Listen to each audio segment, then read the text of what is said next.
Welcome back to the deep dive. Today we are shifting gears completely. Usually we take a broad topic and explore the nooks and crannies for general knowledge, but today we have a mission, a very specific, high-stakes mission.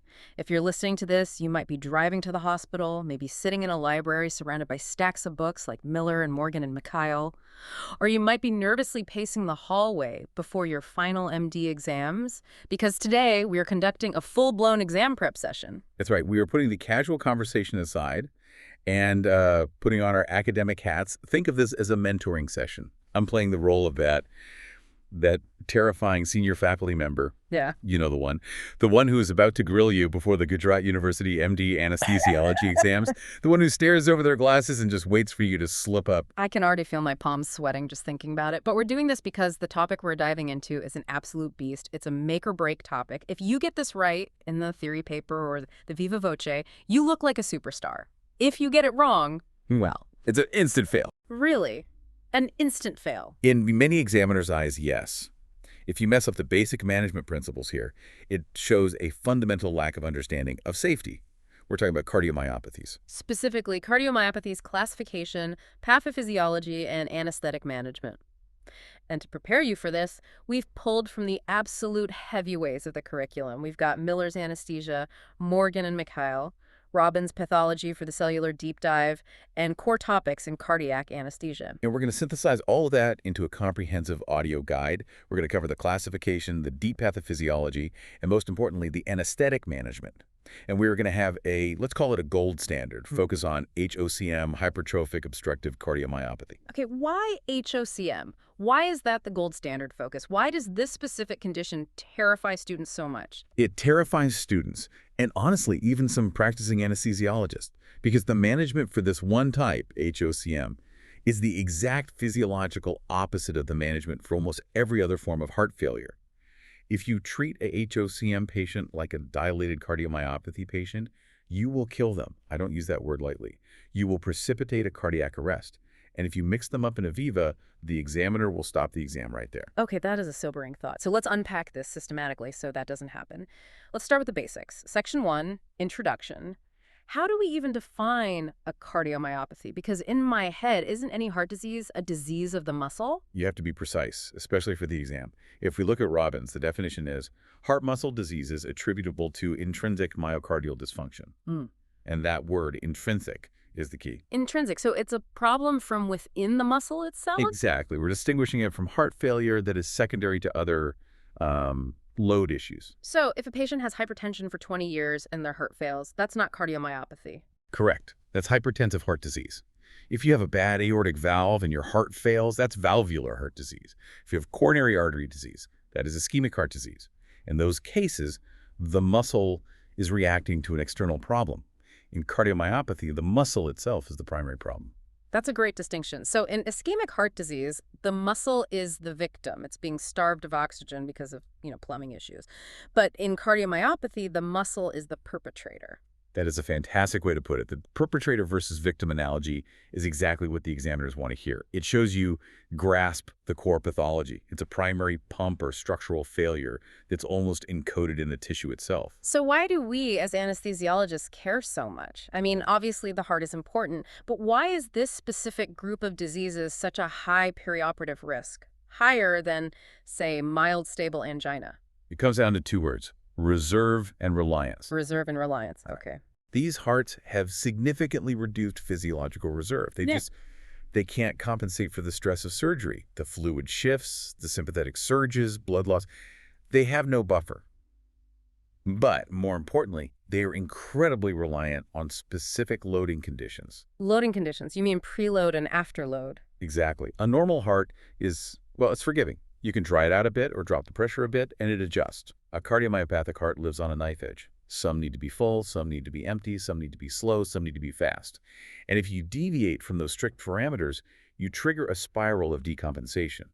Plus, the risk of malignant arrhythmia's sudden cardiac death is extremely high. And unlike a surgeon who can cut out a tumor, we can't just fix the heart in the middle of a non-cardiac surgery. We have to navigate this incredibly compromised system. Precisely. We have to keep the patient alive on that knife edge while the surgeon does their work. That's why it's a favorite exam topic. It tests your understanding of physiology and pharmacology perfectly. Speaking of exams, specifically for the Gujarat University context or similar postgraduate boards, how does this usually appear? You need to prepare for 3 formats. First, the long question, 10 to 20 marks. It'll be something like, classify cardiomyopathies and describe the anesthetic management of a patient with dilated cardiomyopathy, or HOCM, for non-cardiac surgery. You need a structured essay-style answer for that one. Okay, and Schultz notes. They love asking for the pathophysiology of HOCM, or explaining systolic anterior motion, or SAM. Those are 5-mark gold mines if you know the mechanism. And the VIVA, the dreaded oral exam. The VIVA is where they really test your clinical judgment. They might ask you to draw pressure volume loops, or they'll give you a scenario. You are inducing a patient and the blood pressure drops. It's a HOCM patient. What do you do? If you say give ephedrine, you're potentially failing the station. Right there. We will definitely get to why ephedrine is the poison for HOCM later. Let's move to section 2, classification. This is absolutely essential. If you can't classify it, you can't treat it. How do we break these down? We stick to the clinical and functional classification you'll find in Robbins and Miller. They're the big 3. First, dilated cardiomyopathy, or DCM. This is the most common, about 90% of cases. And the hallmark there is? Systolic dysfunction. The heart is weak, it's flabby, and it's dilated. It's a pump failure problem. Simple as that. Okay, number 2. Hypertrophic cardiomyopathy, or HCM. This includes the obstructive form, HOCM, which we've mentioned. The hallmark here is the complete opposite, diastolic dysfunction. The muscle is massively thickened. The heart is strong, often too strong, but it's stiff. It can't relax. And number 3. Restrictive cardiomyopathy, or RCM. This is the least common of the 3. The hallmark is also diastolic dysfunction, but it's due to stiffness or infiltration, not necessarily hypertrophy. The walls are rigid, like leather. The outline also mentions secondary cardiomyopathies. We should touch on those conceptually. Yes, these are important for the complete answer. You should mention them. Secondary cardiomyopathies are myocardial dysfunctions caused by systemic issues. Alcohol toxicity is a big one, alcoholic cardiomyopathy.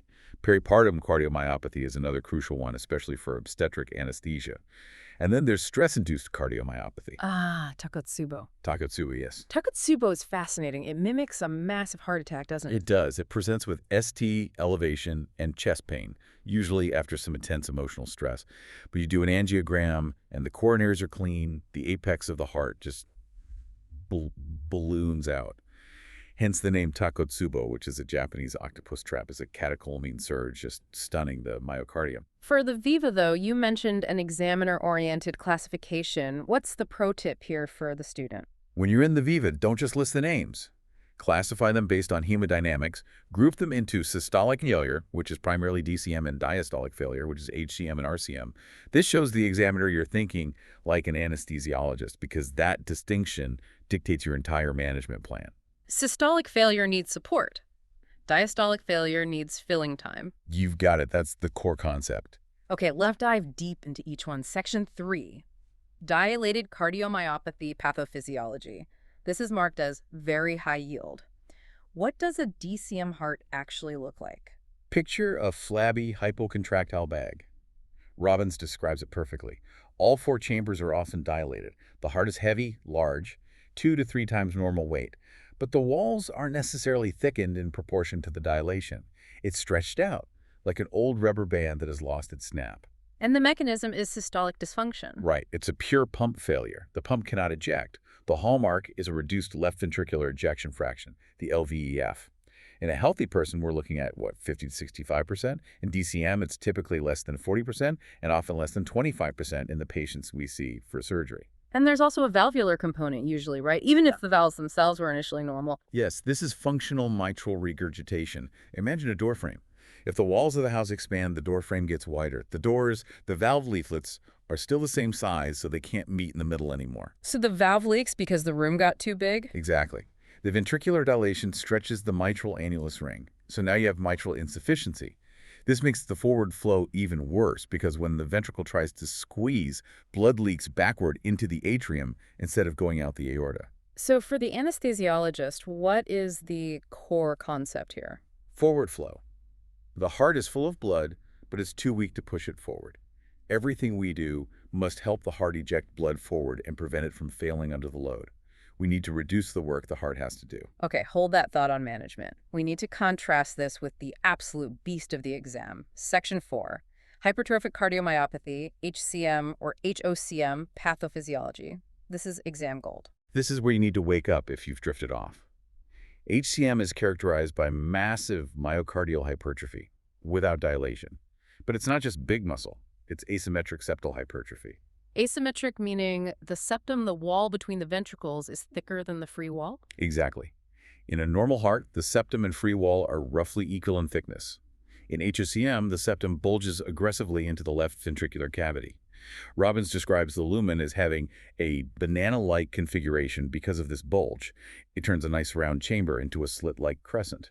And unlike DCM, the systolic function is usually fine, right? The squeeze is okay. Better than fine, it's often hyperdynamic. The ejection fraction might be 70 or 80%. The heart is squeezing incredibly hard. The problem is diastolic dysfunction. The ventricle is so thick and stiff that it cannot relax to fill with blood. If you can't fill a pump, you can't pump blood out, no matter how strong the squeeze is. But the real danger, the money shot for the exam, is the obstruction. Talk to us about dynamic left ventricular outflow tract obstruction, LVOT obstruction. This is crucial. It is dynamic, meaning it changes beat to beat. You can have no obstruction 1 minute and total obstruction the next. The mechanism is called systolic anterior motion of the anterior mitral leaflet. Now, I want to slow down here. We often hear SAM and just move on. But what is physically happening inside the heart? Okay, imagine the blood rushing out of the ventricle. Because the septum is bulging, the outflow tract, the exit door, is narrow. When fluid, or in this case blood, flows through a narrow space, it speeds up. Basic physics. The Bernoulli principle. Correct. Now, for years, the classic teaching, which you'll likely see in older textbooks, is the Venturi effect. The idea is that this high-velocity blood creates a low-pressure zone that sucks the valve leaflet in, like a shower curtain getting sucked inward when the water runs. But Miller suggests there's more to it. Yes. Recent additions in echo studies argue for flow drag. Flow drag. It's the physical force of the blood pushing the leaflet. The argument is that the papillary muscles and the valve apparatus are structurally abnormal and elongated in HOCM. So the leaflet is physically in the way and just gets dragged into the stream. That's a crucial distinction for the Viva because it shows you aren't just reciting a definition, you understand the mechanics.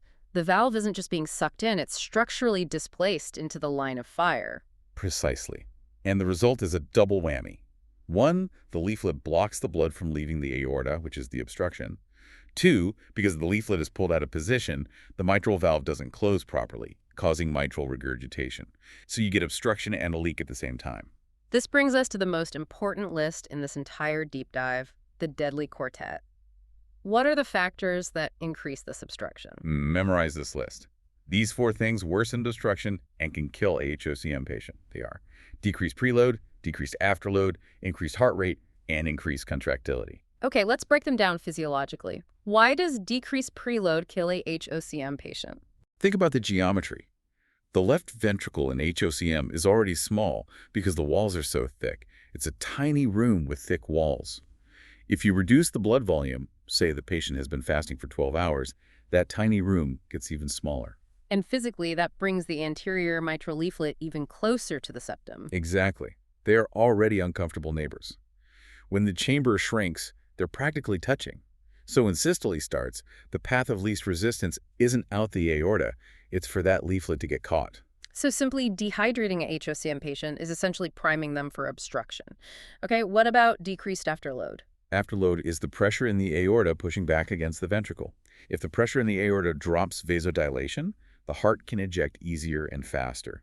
Faster ejection means higher velocity. Higher velocity means a stronger Venturi effect or drag force. So vasodilation literally sucks or drags the valve into the tract. Exactly. Now, increased heart rate, that's the third one. A fast heart rate shortens diastole, so there's less time to fill. Which reduces preload even further. Right. And importantly, higher heart rates often increase contractility due to calcium accumulation. Which leads to the fourth factor, increased contractility. This is the one that trips people up. Yeah. Usually, a strong heart is a good thing.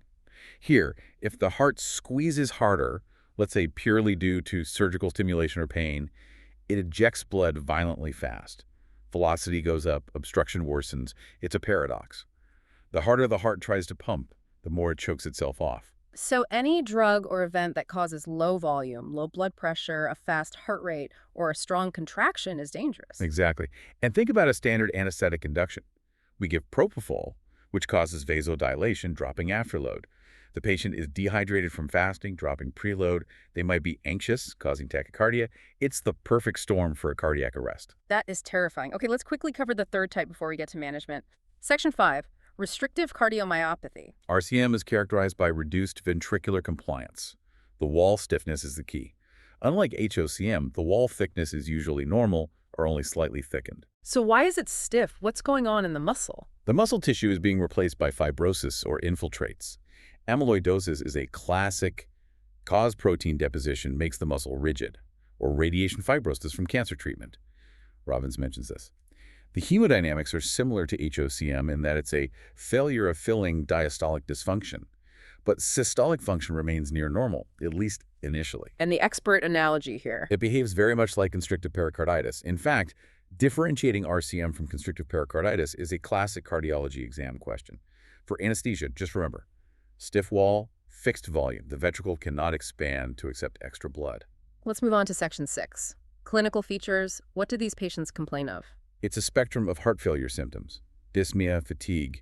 These are due to low cardiac output, or orthopnea if they have pulmonary congestion. But here's an interesting one. Angina. Angina even with clean coronary arteries. Yes, especially in HOCM.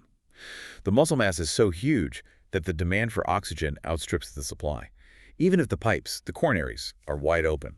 Plus, the high wall tension compresses the small subendocardial vessels during systole. So you have ischemia without atherosclerosis. What about signs? What do we hear with the stethoscope? In DCM, you get an S3 gallop the Kentucky rhythm. That's the sound of blood sloshing into a dilated, non-compliant ventricle. In HCM or RCM, you get an S4, the Tennessee rhythm. That is the sound of the atria contracting forcefully against a stiff ventricle. That atrial kick is working overtime. And arrhythmias. Huge risk. Atrial fibrillation, or AF, is devastating in HCM and RCM. These stiff hearts rely heavily on that atrial pick to fill. If they lose that 20 to 30% of filling from the atrial contraction, they can decompensate instantly. And of course, ventricular tachycardia or fibrillation is the cause of sudden cardiac death in young athletes with undiagnosed HOCM. Thromboembolism is also a concern, I'd imagine. Yes. In DCM, the blood is stasis-prone in those big dilated chambers. In RCM or HCM, the enlarged atria are the source. You must manage anticoagulation very carefully. Let's get practical. Section 7, preoperative evaluation. A patient with cardiomyopathy is on your list for tomorrow. What do you ask? History is king. Functional status meet Ts. Can they climb a flight of stairs without stopping? If they're symptomatic at rest or with minimal exertion, that's NYHA class 3 or 4, they're very high risk. But you must ask about syncope. Why is syncope so ominous in HOCM? Syncope at HOCM usually means they had an episode of total outflow obstruction or a malignant arrhythmia and then spontaneously recovered. It means they nearly died. Next time, they might not recover. It's a major predictor of sudden death. What about their drug history? Look for beta blockers. And whatever you do, do not stop them. The patient needs them to keep the heart rate down. Check for ACE inhibitors and diuretics, and then check their electrolytes. If they're on diuretics, they might be hypokalemic or hypovolemic. Both are bad for stability. And the test of choice. Echocardiography. It is the single most important test, no question. For DCM, you want the LVEF numbers and the severity of mitral regurgitation. For HOCM, you need the gradient. What's the pressure gradient across the LVOT? Is it significant at rest? What about when provoked with a Valsalva maneuver? And of course, do they have SAM? Miller also mentions risk stratification. Yes, using something like the Lee Revised Cardiac Risk Index is standard, but Miller makes a strong point. Symptomatic cardiomyopathy automatically places patients in a high-risk category. Don't underestimate it just because the surgery is minor. Okay, Section 8, preoperative optimization. The patient is in the holding area. What are we doing right now to make this safer? Volume status is the first battle. In DCM, they're often wet and congested. You might need to diurese them, but be careful. If you dry them out too much, cardiac output plummets. In HOCM, you want them euvolemic or even slightly hypervolemic. You absolutely cannot let a HOCM patient go into the OR dehydrated from fasting. I would consider starting an IV fluid bolus right there in the pre-op area. What about their anxiety? They must be nervous. And anxiety causes tachycardia. And as we've established, tachycardia kills HOCM patients by shortening diastole. Anxiolytics like benzodiazepines are excellent here. A calm patient is a safe patient. Don't be afraid of a little midazolam, provided you're monitoring their airway, of course. Okay, we are rolling into the OR Section 9, General Anesthetic Goals. This is the exam core. When you answer the exam question, structure around 4 variables. This applies to any cardiac case, but you tweak the variables for the specific pathology. 1, preload. 2, afterload or SVR. 3, contractility. And 4, heart rate and rhythm. And the overarching goal? Stability. Avoid swings. As the saying goes, a boring anesthetic is a good anesthetic. Let's apply this framework. Section 10, Anesthetic Management in Dilated Cardiomyopathy. The mantra here is forward flow. We want to make it easy for the weak heart to pump. So, preload. Maintain it. They rely on the Frank Starling curve stretch creates force, so they need some volume. But don't overload them or they'll go into pulmonary edema. It's a delicate balance. Afterload. This is key. We want to decrease or maintain afterload. High SVR is bad for them. The left ventricle faces high wall tension. If you clamp down the vessels, the heart can't push against it. Contractility. Avoid depression. The heart is already weak. And heart rate. Normal to slightly fast is actually okay. Since stroke volume is fixed and low, cardiac output depends on rate. Just avoid extreme tachycardia that causes ischemia. What about induction agents for DCM? Etomidate is the gold standard for stability. It doesn't drop contractility. Ketamine is also a great choice if the patient isn't depleted of catecholamines, as it supports blood pressure. And the most common one, propofol. It's used with extreme caution. Propofol is a direct myocardial depressant and a vasodilator. In a severe DCM patient with an EF of 20%, a standard bolus of propofol can cause hemodynamic collapse. If you use it, use a generic cardiac induction dose. Very, very slow titration. Fluid management in DCM is a bit of a paradox, isn't it? It is the dry versus wet balance. Dry is better than wet for the lungs to prevent edema, but wet is better than dry for maintaining cardiac output via the Starling mechanism. You have to walk a tightrope. This is where T, or advanced monitoring, really helps guide you. Now, the big one, Section 11, Anesthetic Management in HOCM, the exam favorite.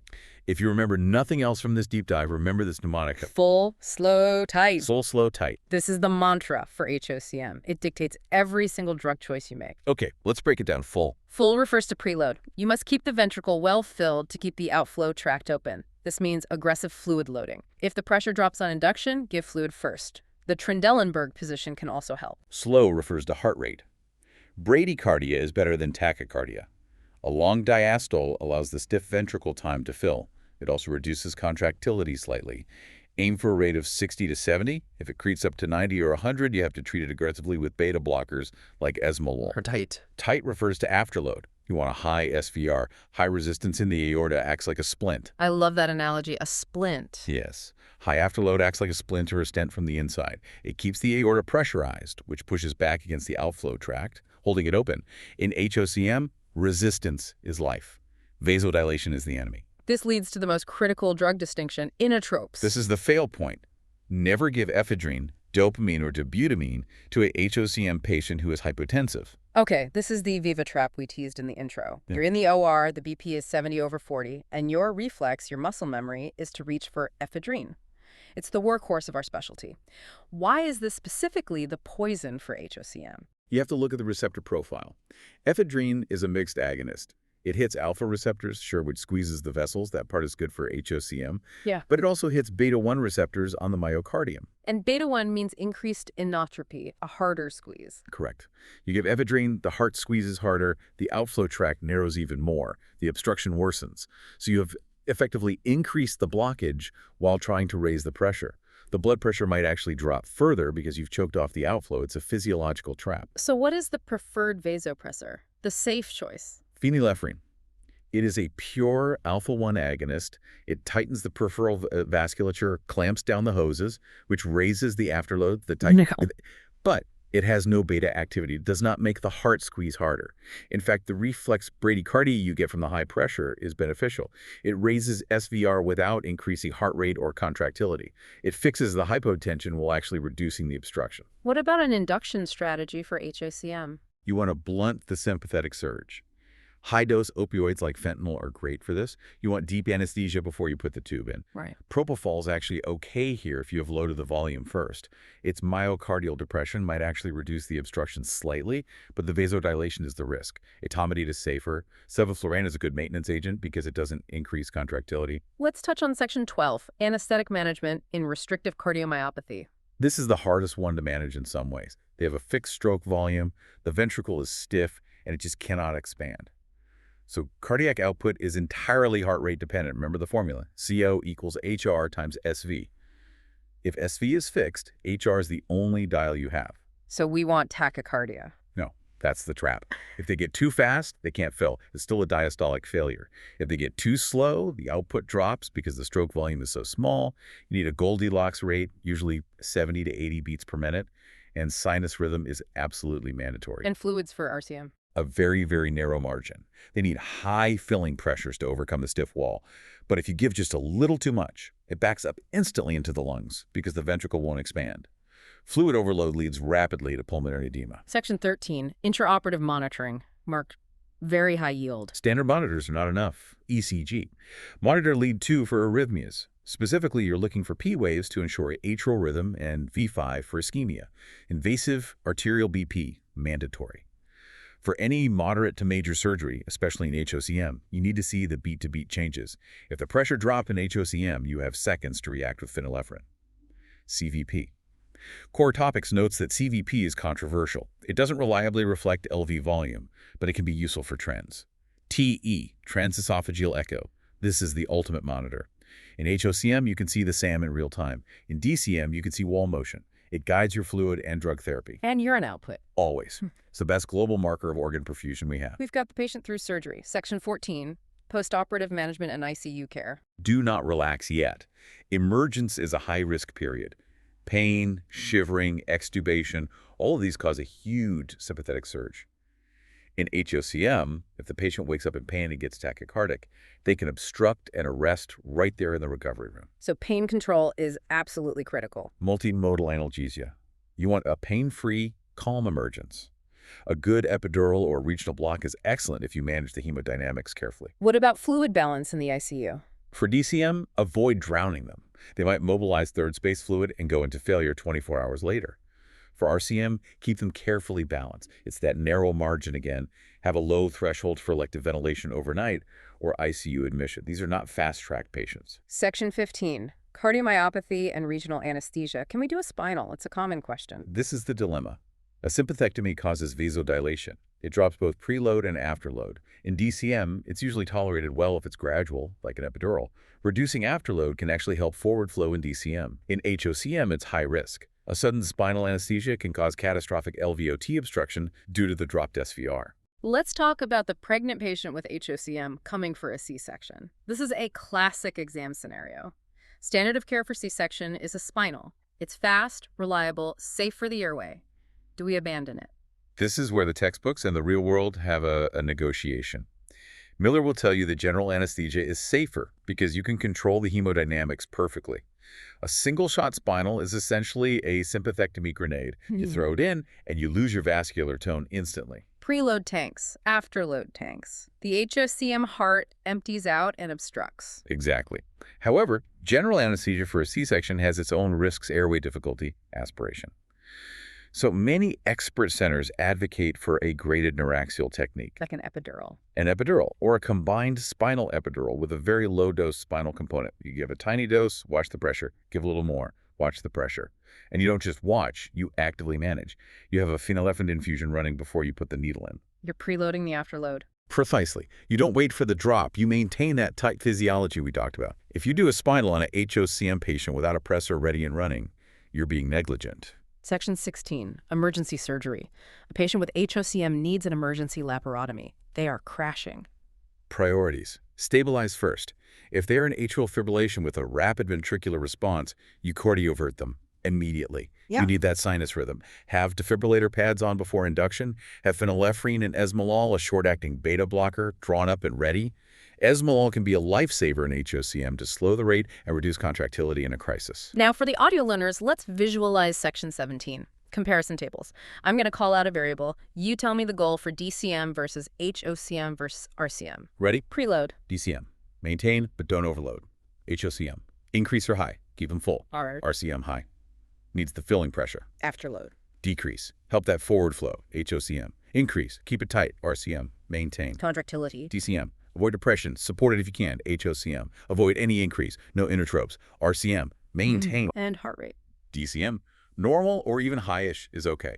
HOCM. Low to normal. Slow is safe. RCM. Normal. It's entirely rate dependent. Perfect. Section 18. Common exam questions and Viva traps. We've mentioned the hypotension trap. I cannot stress this enough. The examiner asks, the patient has hypotension. What do you give? The wrong answer is just blurting out ephedrine. If the patient has HOCM, you've just failed. The right answer is, I would first assess the rhythm and confirm the type of cardiomyopathy. If it is HOCM, I will give a fluid bolus and phenylephrine to increase afterload. If it is DCM, I would consider a small bolus of ephedrine or phenylephrine, depending on the heart rate. Another common student mistake. Treating HOCM like it's systolic failure, thinking heart failure means a weak heart, so I need to give inotropes. No. HOCM is a hypercontractile heart. It needs to be relaxed, not whipped into a frenzy. Section 19. Diagrams and exam presentation. If you have a paper and pencil in the exam, what should you draw to impress the examiner? A classification chart. Draw the 3 hearts. A big, baggy one for DCM, a thick septum with a tiny cavity for HOCM, and a normal-sized one that you label stiff walls for RCM. The mechanism diagram for SAM. Sketch the bulging septum, the narrow outflow tract, and draw an arrow showing the mitral leaflet being sucked or dragged in. Examiners love this. And a flowchart. An algorithm for hypotension and HOCM. Hypotension leads to fluids, which leads to phenylephrine, and then consider beta blockers if there's tachycardia. And how to structure the 20-mark answer? Follow the structure we use today. Definition, then classification, pathophysiology, pre-op, intra-op, breaking that down into goals, drugs, and monitoring, and finally post-op. It's logical and shows you have a complete plan. We are at the finish line, section 20, summary and exam conclusion. Okay, let's recap the high yield points. DCM is systolic failure. Your goal is forward flow, afterload reduction is good. HOCM is diastolic failure plus obstruction. Your mantra is full, slow, tight. Phenylephrine is your friend. Inotropes are your enemy. RCM is diastolic failure. It's rate dependent because of a fixed stroke volume. And your final tip for the exam. If you panic in the Viva regarding HOCM, just say this sentence: I will maintain preload and afterload and avoid tachycardia. That sentence alone covers 90% of the safety profile. And a closing thought for the listener. These patients live on a knife edge. The anesthesiologist's job is to keep them balanced on that edge. It's high stakes, but when you understand the physiology, it's incredibly rewarding to manage them successfully. Thank you so much for this exam masterclass. I feel like I could pass that Viva right now. Good luck to all the residents out there. Go draw those diagrams and pressure volume loops right now while it's fresh in your mind. You've got this. Good luck with the exams.